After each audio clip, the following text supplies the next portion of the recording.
Jesse, what are you doing? Hey yo, Mr. White, have you ever thought about the way our meth affects the brain and your mood, yo?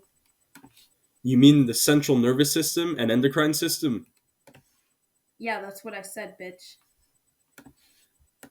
You really aren't that bright, are you? Let me show you.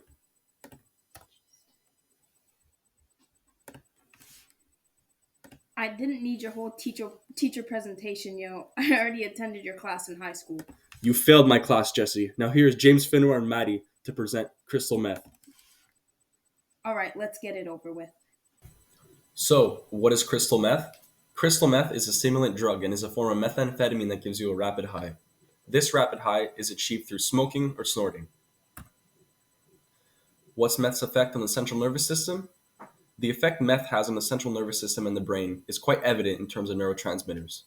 As stated by Kish, 2008, by encouraging the release of these extracellular monoamine neurotransmitters from nerve ends, it increased the levels of dopamine and serotonin in the brain of these users. Between neurons, there's a recycling effect happening in these neurotransmitters. This redistribution is what causes the euphoric feeling that you love so much, Jesse. In the autopsied brains of these meth users, low levels of dopamine were found, suggesting that the frequent intake of meth is sufficient to cause a depletion of these neurotransmitters.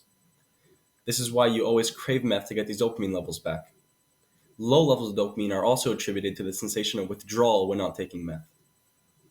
So, what's the effect meth has on the endocrine system? Meth seriously alters the process in which hormones are released from the hypothalamus, pituitary gland, and adrenal gland. These changes affect the behaviors and personalities of these meth users because of this. When meth is used a lot, it increases the amount of cortisol and other stress related hormones in the bloodstream. Long exposure of these hormones is harmful and has negative effects on the brain, such as cell death and alteration of dendrites and neurons. Upon examining this research, Kish, 2008, noticed that women who take meth during pregnancy can forward these negative effects on their kids.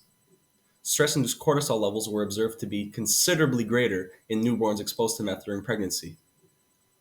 This damage to the endocrine system can be permanent to long-time users and is especially permanent to newborns that spend their developing months off meth. What are the short term effects? Behaviors that normally happen after taking methamphetamine include feeling more awake, alert, and energized, as well as the feeling of euphoria, elevated mood, and elevated concentration levels.